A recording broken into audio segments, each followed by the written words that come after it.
Today, we're going to uncover the worst revenge deaths ever recorded. From a financial advisor whose daughter was exploited by the mentor he trusted, to a ruined businessman who watched 3 generations of honest work crumble. But what happens when good people discover they're capable of perfect murder? It was October 8, 2015, in the remote wilderness of northwestern Montana, within an early-season backcountry hunting district where rifle elk season had already opened. Experienced guides moved through dense forest corridors that stretched for miles without paved access roads. Hunting parties were common during that time of year, but the isolation of the terrain meant that once a group traveled deep enough into the backcountry, outside contact depended almost entirely on satellite communication. Dorian Ashcroft was a 31-year-old investment banker from New York.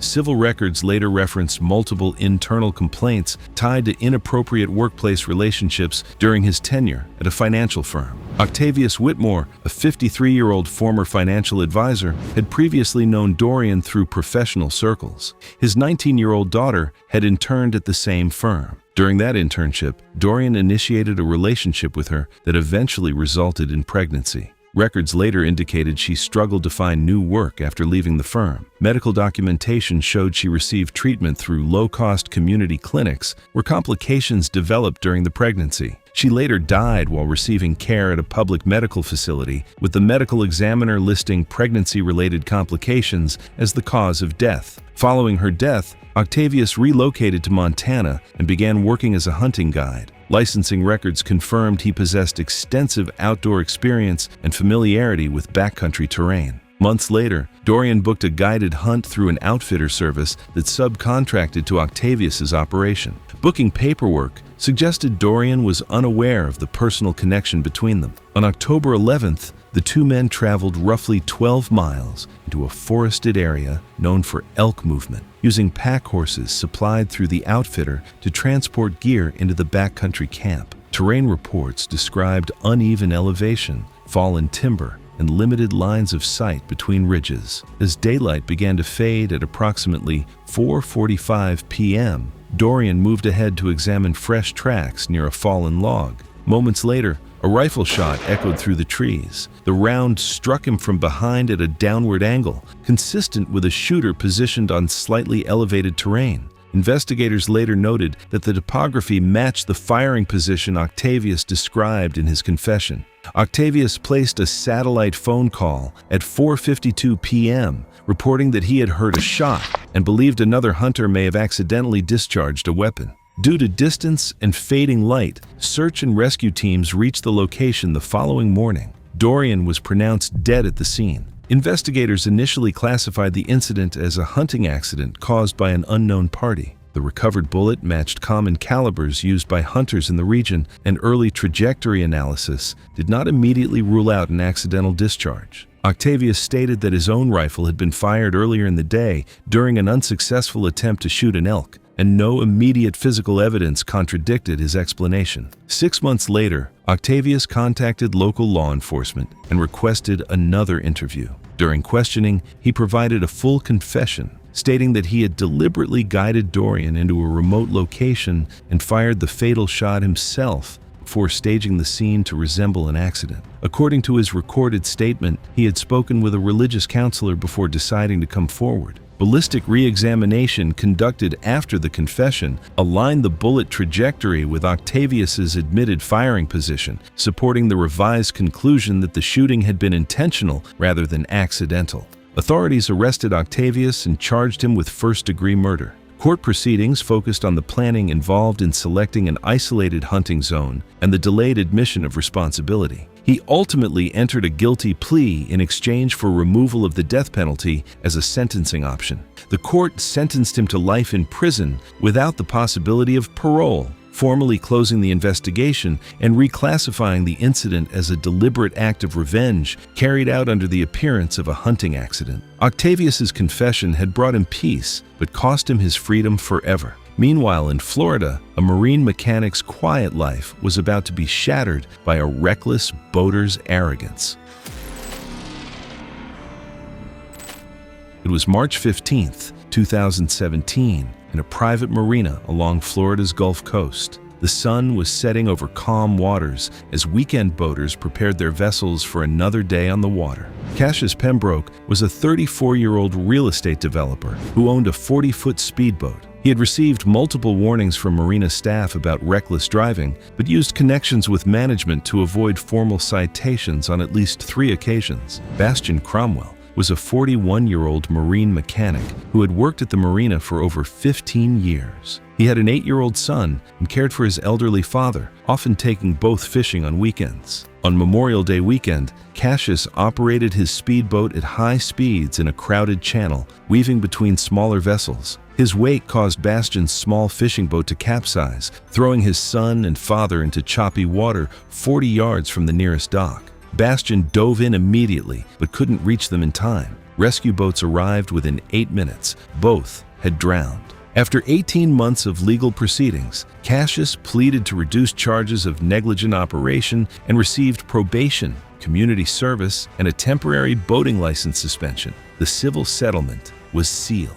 7 weeks later, Cassius returned to the marina. Multiple employees reported overhearing him say that people who couldn't afford proper boats or swimming lessons shouldn't be on the water. Bastian continued working at the marina. Over the next several months, he began offering discounted maintenance services, giving him unrestricted access to the docks, including where Cassius kept his 42-foot yacht. Weather forecasts for Saturday, June 10th, showed a low-pressure system expected by early afternoon. The small craft advisories were issued for after 2 p.m., and later radar analysis showed a fast-moving offshore storm cell developing earlier than forecast. Forecasters warned conditions could deteriorate rapidly. Cassius and his fiancée departed at 8:45 a.m. Bastian had accessed the yacht the previous evening. He later confessed to creating subtle micro-perforations in a fuel line connection, causing gradual air intrusion that would lead to fuel starvation once the boat was miles offshore. The engine began failing at 10:15 a.m., 6 miles from shore. Cassius attempted multiple restarts, but the fuel system was compromised too severely. The yacht lost all propulsion.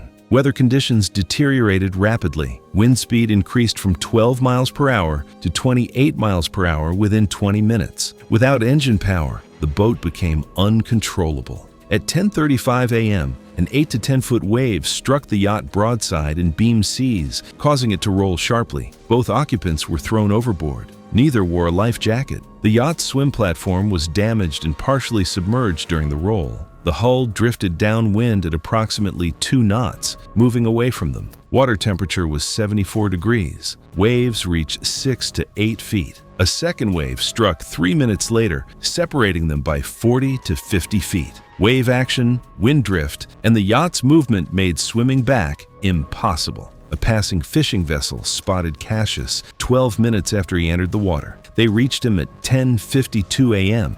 He was unconscious. His fiancée was located at 11:08 a.m., unresponsive and floating face down. Both were pronounced dead upon arrival at the marina. The medical examiner determined both died from drowning. Coast Guard investigators discovered fuel system tampering inconsistent with normal wear. Marina surveillance showed Bastian accessing the yacht the night before. Bastian confessed, describing weeks of planning and researching weather patterns to ensure conditions would deteriorate that Saturday. Bastian was charged with 2 counts of first-degree murder. He pleaded guilty and was sentenced to life in prison without possibility of parole. Bastian's gentle nature had been twisted into something unrecognizable by grief and rage. Hundreds of miles away in Houston, a quiet crane operator's loyalty to his best friend was about to transform him into an instrument of calculated revenge.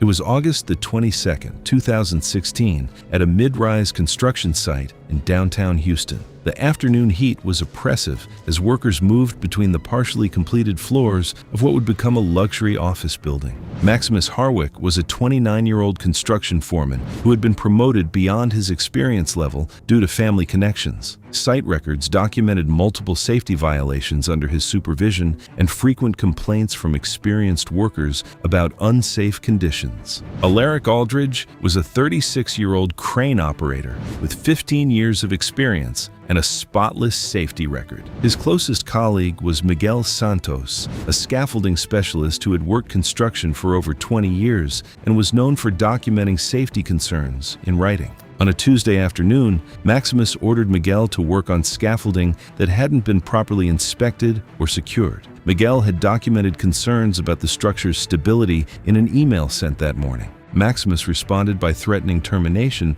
if the work wasn't completed immediately. The scaffolding collapsed while Miguel was working 40 feet above the ground. He fell onto concrete below and died at the scene from massive trauma. Investigation records showed Maximus had falsified inspection reports for the scaffolding. The company's internal review sided with their foreman. Miguel's family received minimal compensation through workers' compensation insurance. No criminal charges were filed against Maximus. Following the incident, multiple workers reported that Maximus made dismissive comments about Miguel's death during safety meetings, stating it demonstrated what happens when workers don't follow instructions properly. On September 14th, Maximus was conducting his routine inspection of the 8th floor, which was in the framing stage with exposed steel beams and temporary safety barriers. Alaric was operating his crane to deliver steel beams to the floor where Maximus was working. Site logs showed he had left specific sections incomplete in an area that would require foreman inspection.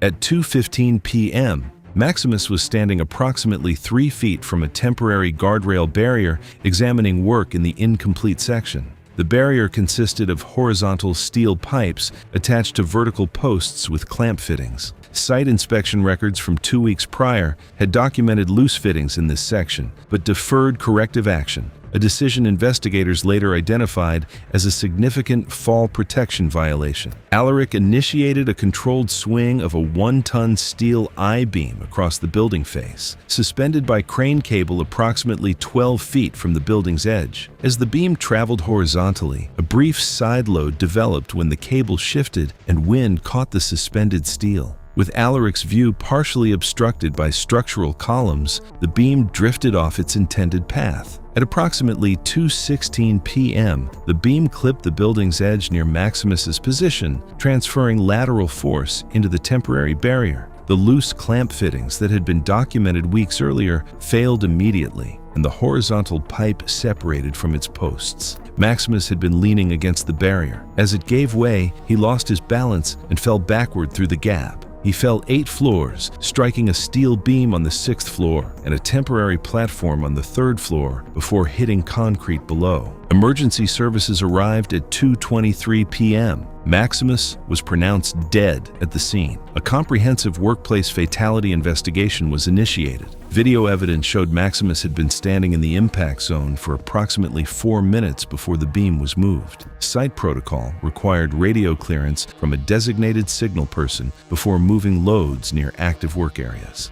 Investigators interviewed the assigned signal person, who stated no clearance had been issued, and radio logs showed no confirmed transmission. During questioning, Alaric stated he believed he had received clearance after hearing a brief transmission that may have originated from a nearby crew operating in a known radio dead zone within the steel structure. Radio recordings contained no such communication. The investigation concluded with findings of failure to maintain temporary safety barriers and failure to follow radio clearance protocols. Substantial fines were issued against the construction company. Alaric's employment was terminated for violation of crane operation protocols. No criminal charges were filed, as prosecutors could not establish premeditated intent beyond reasonable doubt. The pre-existing barrier defect created a sufficient alternative explanation for the fall. Alaric's spotless reputation had shielded him from justice, but suspicion would follow him forever. In Portland, a dedicated doctor's dream of helping the poor was about to be destroyed by pharmaceutical greed, turning her healing hands into weapons. Enjoying these dark stories of revenge? Hit subscribe to never miss an episode, and let us know in the comments which case shocked you the most. It was April 3rd, 2018, at a small medical clinic in suburban Portland, Oregon. The spring morning was overcast as patients arrived for routine appointments at the facility serving the area's working-class population. Isadora Whitlock was a 38-year-old pharmaceutical sales representative. Industry colleagues later described her sales tactics as aggressive, prioritizing commission-generating brand-name medications over generic alternatives. Dr. Evangeline Pemberton was a 42-year-old physician who had attempted to open a low-cost community clinic. She had invested substantial personal funds into facility planning, equipment purchases, and renovations. The clinic's business model focused on providing generic medications at cost with sliding scale fees. Isadora had identified Dr. Pemberton's planned clinic as a competitive threat to her pharmaceutical sales territory. The clinic's focus on generic medications threatened prescription volume targets tied to her regional sales incentives and performance bonuses. Court documents later revealed that Isadora had contacted the building owner with fabricated claims that Dr. Pemberton was financially unstable and planning to use the facility for improper purposes. She also offered the building owner pharmaceutical supply contracts for his other medical properties that would generate more revenue than Dr. Pemberton's lease. The building owner terminated Dr. Pemberton's lease weeks before the planned opening. Dr. Pemberton lost her investment and was subsequently employed as a medication coordinator at a small clinic working under her maiden name. Isadora began making regular visits to the clinic where Dr. Pemberton now worked, apparently unaware of her identity. As a pharmaceutical representative, Isadora had routine access to the facility to promote medications to medical staff. The incident occurred during Isadora's routine visit on Tuesday, May 15th. She had been experiencing symptoms consistent with diabetes. Dr. Pemberton, in her role as medication coordinator, processed Isadora's examination and confirmed she had been prescribed rapid-acting insulin requiring precise dosing. The fatal episode occurred on June 7th when Isadora was driving during morning rush hour. She experienced a severe hypoglycemic episode that caused confusion, loss of coordination, and eventual unconsciousness while driving. Her vehicle drifted into oncoming traffic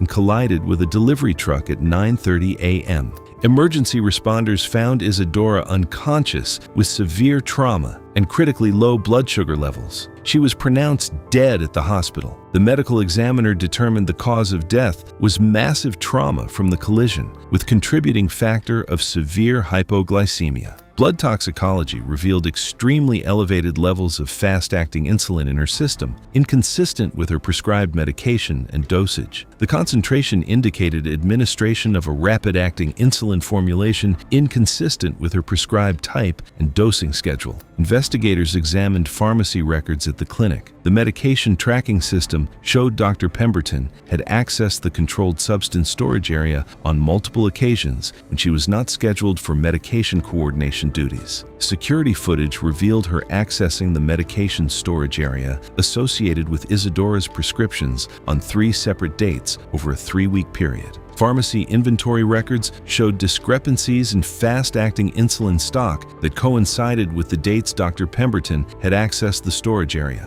The missing insulin matched the potency level found in Isadora's toxicology report. Investigators later confirmed Dr. Pemberton had accessed a clinic workstation to review medical database entries related to insulin overdose and hypoglycemia while driving, with searches logged between May 15th and June 7th. When confronted with pharmacy discrepancies and surveillance footage, she gave a recorded confession, admitting she had tampered with Isadora's insulin supply by introducing a rapid-acting formulation inconsistent with her prescribed dosing over several weeks. Prosecutors filed first-degree murder charges, citing documented planning, medical research history, and toxicology findings. Dr. Pemberton pleaded guilty in court and was sentenced to life in prison without the possibility of parole. Her medical license was permanently revoked. Dr. Pemberton's medical knowledge had become her tool for murder. Meanwhile, in Colorado, a third-generation businessman watched his family legacy crumble, and what he did next left investigators searching through ashes.